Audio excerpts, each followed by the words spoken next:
Bonjour à tous, voilà une petite vidéo d'explication sur comment tracer des droites parallèles et perpendiculaires, car c'est un sujet qui demande beaucoup de pratique, beaucoup d'exercitation. On a beaucoup travaillé ça en classe, mais j'ai remarqué que certains avaient encore du mal, donc j'ai voulu faire cette petite vidéo explicative que vous pourrez regarder autant de fois que vous le souhaitez afin de vraiment vous entraîner à la maison. Voilà. Donc, première chose, donc on a les trois symboles que l'on reprend ici, parallèle, perpendiculaire et séquente.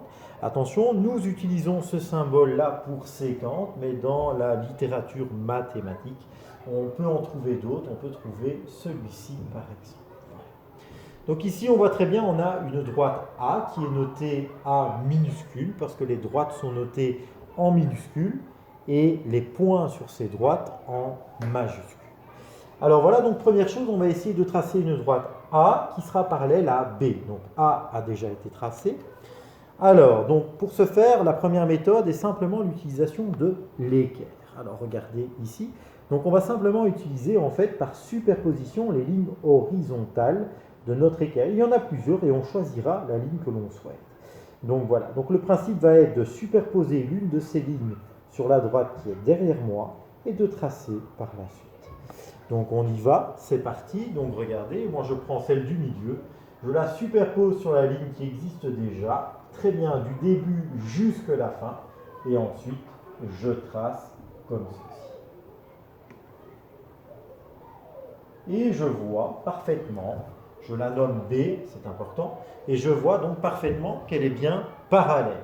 Je peux vérifier qu'elle est parallèle en vérifiant l'équidistance, c'est-à-dire l'écartement entre elles. Je le vérifie au début et à la fin. Donc je suis bien à 10 ici et 10 cm et je suis bien à 10 cm là-bas. Donc A est bien parallèle à B.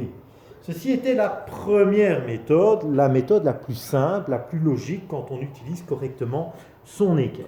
Il y en a une autre qui ne va pas faire appel à la superposition des lignes, mais qui fera appel cette fois-ci à l'écartement. Donc cette fois-ci, on ne va plus utiliser les lignes horizontales, nous allons utiliser la grande ligne ici qui sépare mon équerre en deux morceaux les mêmes. Alors c'est cette même ligne qu'on utilisera après, plus tard dans la vidéo, pour tracer les perpendiculaires. Alors, donc je mets donc mon équerre comme ceci, par superposition sur la ligne qui existe déjà. Donc ici, on est bien d'accord, c'est parallèle, c'est C parallèle à B. Donc je me réfère à B. Donc voilà, comme ceci. Donc elle est bien dessus. Voilà. Je vais choisir un écartement type et je vais reporter cet écartement type de l'autre côté. Je n'aurai plus qu'à relier les points. Donc je fais 10. Je fais exactement la même chose de l'autre côté. Je superpose bien ma ligne du milieu sur la droite qui existe déjà. Je fais un trait à 10. Et maintenant, il ne me suffit plus que de relier ces deux points entre eux. Et normalement, si j'ai bien travaillé, si j'ai bien mesuré, ma droite sera parallèle à la précédente. Et important, on la nomme, elle se nomme C. Comme tout à l'heure, je vérifie l'équidistance, donc il est de 10 ici, il est de 10 ici, c'est parfait, ces droites sont parallèles entre elles. Alors je peux aussi répéter une chose très importante, c'est-à-dire que quand deux droites sont parallèles entre elles et qu'une troisième est parallèle à l'une de ces deux droites, elle sera directement parallèle aussi à la première. C'est une petite règle mathématique à connaître qui est tout à fait logique, mais l'on peut citer quand même. Voilà, donc ceci, c'était les deux méthodes pour les droites parallèles. Alors maintenant, nous allons voir rapidement les droites perpendiculaires. Et là, il n'y a qu'une méthode pour tracer correctement des droites perpendiculaires.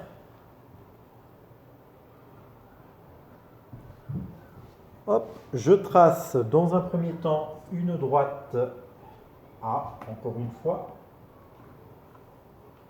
en minuscule parce que c'est une droite. Voilà, comme ceci. Et donc ici, le but du jeu va être de tracer une droite A qui sera perpendiculaire à B. Alors, encore une fois, nous allons travailler la superposition avec notre équerre. C'est-à-dire qu'au lieu de se référer, comme tout à l'heure, aux lignes horizontales, je vais le mettre dans l'autre sens, ce sera plus simple. Nous allons nous référer à la ligne verticale, donc qui coupe mon équerre en deux. Le but du jeu va être de la superposer à la droite qui est derrière et puis de la tracer pour tracer 4 angles droits, c'est-à-dire des perpendiculaires. Alors la chose à ne surtout pas faire, que beaucoup d'enfants font, et je vais montrer, ils ont tendance à mettre l'angle droit de leur équerre comme ceci, parce que je rappelle que là au-dessus c'est l'angle droit, moi je l'ai noté en rouge pour que ça soit plus visible. Donc ils ont tendance à mettre leur équerre comme ça et à tracer. Malheureusement quand on fait ça, on ne peut pas faire poursuivre sa perpendiculaire en dessous de la droite, et donc c'est moins précis à ce niveau-là. Donc c'est pour ça qu'on doit vraiment utiliser cette méthode. Alors donc cette méthode, je le redis, on va superposer cette ligne-là sur la droite déjà existante. Peu importe à l'endroit. Maintenant, si j'avais un point et que je devais faire passer cette perpendiculaire par ce point, je devrais me référer à ce point. Mais ici, je n'ai pas de point, donc c'est très simple. Donc voilà, si ma droite est bien superposée sur la... si mon équerre, pardon, est bien superposé à la droite, c'est parfait. Je n'ai plus qu'à tracer ma droite. Et je la nomme B. Alors, ensuite, je peux vérifier qu'elle soit bien perpendiculaire, simplement en y mettant mon équerre. Regardez, si mon équerre rentre parfaitement, l'angle droit de mon équerre, ça veut dire que c'est bien perpendiculaire. Donc ici, j'ai bien 90 degrés. Ma droite, je pourrais vérifier les trois autres, mais si un angle est perpendiculaire, les trois autres le seront aussi. Et donc, deux droites perpendiculaires l'une à l'autre vont former, comme on le disait, 4 angles droits de 90 degrés, qui est logique, puisque la circonférence d'un cercle est égale à 360 degrés. 4 fois 90 degrés est égal à 360 degrés. Donc voilà la méthode pour tracer des perpendiculaires. J'espère que ça vous aura aidé. Donc parallèle, perpendiculaire, retravaillez ça bien à la maison.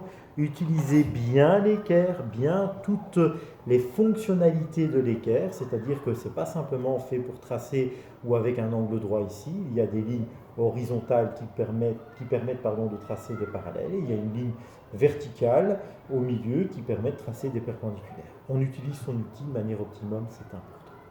Voilà, à bientôt, et travaillez bien et révisez bien. Voilà, au revoir.